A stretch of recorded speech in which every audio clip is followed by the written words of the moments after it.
What's up, everybody? Welcome back to the 24th Annual Garden State Film Festival. We're live streaming from the beautiful Berkeley Oceanfront Hotel at the Shared Universe Podcast Lounge. My name is Ming Chen. CJ Cullen. And we have another amazing, spectacular filmmaker here. Could you please introduce yourself and the name of your film? Sure. My name is Patrick Hogan, and I'm the writer-director of a short science fiction horror film called Blindsided. Also, all right, I love that already. You've matched up science fiction and horror. Can you tell us about Blindsided? Yeah, it's a very unique... I wanted to make a film that you haven't really seen or heard at a film festival before, so it's a film about a blind school teacher who wakes up in the middle of the night when an alien spaceship crash lands outside her apartment building, unleashing a giant, very scary, very loud, very big monster. But because she's blind, the film is very unique in that we stay on her face the whole time. And so we're experiencing it the same way she is, which is we're hearing what's going on, but because we're watching her reactions, we can't really see what's going on. Wow. The tagline is the most terrifying things are the ones you don't see coming. Yeah. Because she can't see.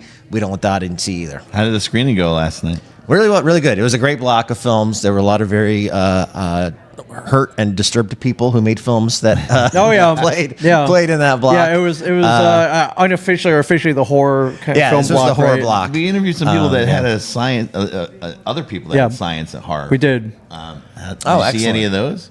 No, maybe there was a block that was a bit leaning more science fiction, and I think mine leans a bit. More horror. It's like a movie like Alien or Aliens, right? Yeah. Is it horror? Is it science fiction? Maybe mine leans just this side of horror versus science fiction.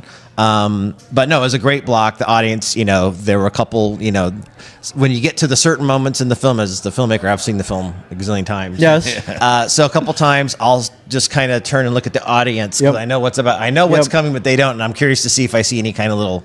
Is this going to work? Is this going to work? Or a little gasp. And we got some good reactions. Oh, that's great. And they asked some great questions afterwards. I got asked a question. I can't say the question here because it would spoiler. But I got asked a question at all of our festivals never been asked before, so it's kind of cool to get a new fresh question from the audience. Yeah, and it's very clever how you shot this. So it's point of view of her face. Yeah, so you don't. The film is like kind of one take. Yeah. It's not really one take, but it's designed to look like one take. But there is a 3.5 minute shot where the actress is wearing what's called a snorri cam, which is a vest with an arm, and so the camera is mounted in front of her, and wherever she goes, the camera goes with her. So it's a 360-degree shot that goes through her entire apartment.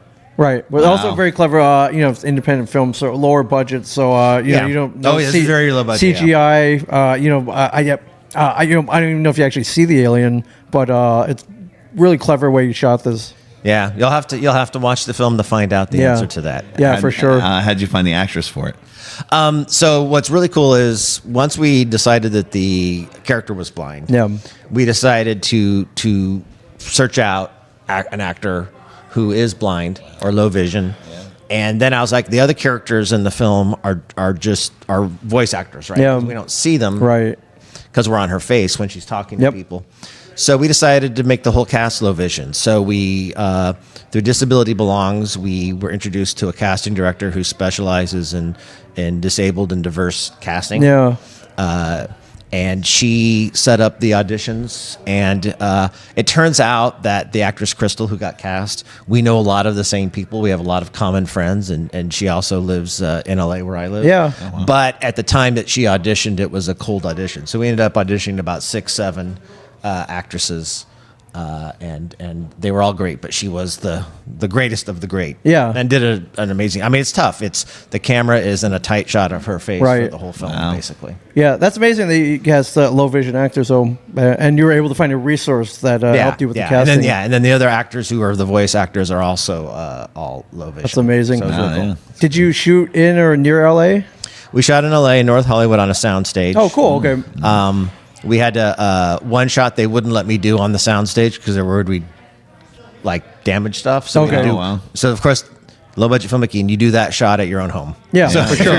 If you're gonna risk damage to property, you end up doing it to your own property. The easiest location to secure your own place. But we had to shoot on a sound stage because of the technical complexities of it being a 360 continuous shot through the whole apartment. And it's at night, and there's lighting, special effects. Even though we're on her face, it's still a very visual film, right? Because you see just little glimpses of what's going on behind her, right? Like it's not so tight that you don't see past her face. So we still had to do the lighting effects of a spaceship and crashing and other things. So it was more complex than I thought it would be when I first created the idea. I was like, oh, this will be easy. It's just sound. But no, we still got visuals. We still had to do a lot of work. So we saw it on the sound still got light things and all that. So how challenging was that to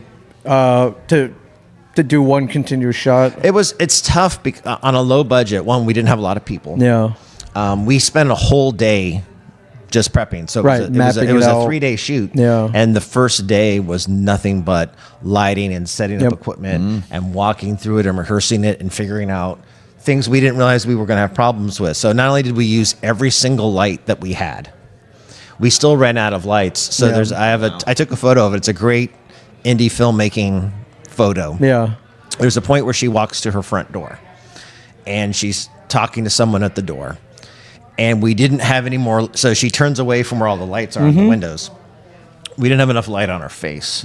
We didn't have any more lights. Like we were literally, you're out of light. Light we had. You're out of lights. So the DP is a very smart, isn't it, James? I've done 2 short films with him.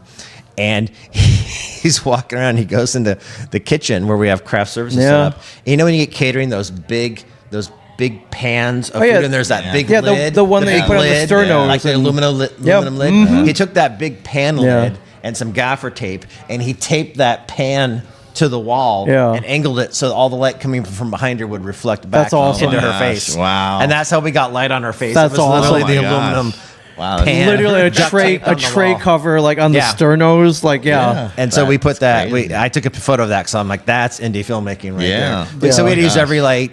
We had to do things like, because she's wearing the camera, there are 2 people walking with her. The AD and the DP are walking with her. The DP literally, the camera was so close to her and it was so wide open. The lens was wide open because it was a very dark location. Right. He actually had to adjust focus because if she turned her head and her eye moved that much, she'd go out of focus. So he was adjusting focus. The AD, that tight, and the AD was walking to help her. But because they were walking with her, if she walked one way, they would be in the clear. But then later on, when she came back and they're walking the other direction, they were where the furniture was. Right. So we literally had people hidden on set who would move furniture. That's so crazy. Because when they came out of the room, we'd see the furniture. Right. Yeah. But then when they came back in, those 2 guys had to be standing where the furniture was. Right. So while they were out of the room, people who were hiding would come out and slide things out of the way to make space for them. So you're literally doing choreography at this point. Because it's supposed to be her by herself, not 2, crew members walk around with her in the film. So it's a good thing you things went we over didn't think about the first day. Well, exactly, and it worked really well on day 2. Everything went perfectly because we had that data. Like, had it been a single day, it would have been really tough. Yeah, for sure. What's the runtime on Blindsided? It's 8 minutes. 8 minutes. It hits hard and moves quick. Yeah. And we were talking to a lot of LA people in the last 2 days. Yeah, a lot of people came up from the West Coast over here, which is awesome. I've never met more LA filmmakers than I have at film festivals in other states. Yeah, right.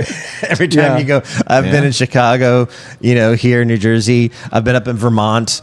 I've been in Canada, and you meet the other filmmakers. Like, oh, where are you from? LA. How about you? Oh, LA. Yeah. Oh, it turns out we live like around the corner. Yeah, from I live each in other. the valley. Oh, it's like, oh, cool, man. That's awesome.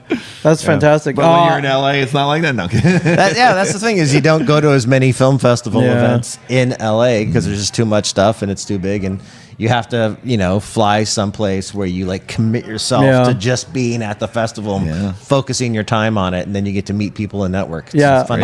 Is this your first time at Garden State Film Festival? It's actually second. We were here 2 years ago with a horror comedy called Quiet Mom's Working. I remember that. Yeah. I remember. I remember Quiet Mom. Where Mom's working in the basement. Yeah. And so, that's cool. And it's the same team. It's the same producers, the same cinematographer, same AD. Same me. Yeah. So it's the same team 2 years later doing another film. That's awesome. great. Welcome back, my friend. Thank you so Welcome much. back. Thank you for having me. You know how much fun this festival is. Oh, it's a blast. So it's always a fun time. Yeah, so much fun. It's cool. Are you working on anything now that you can talk about?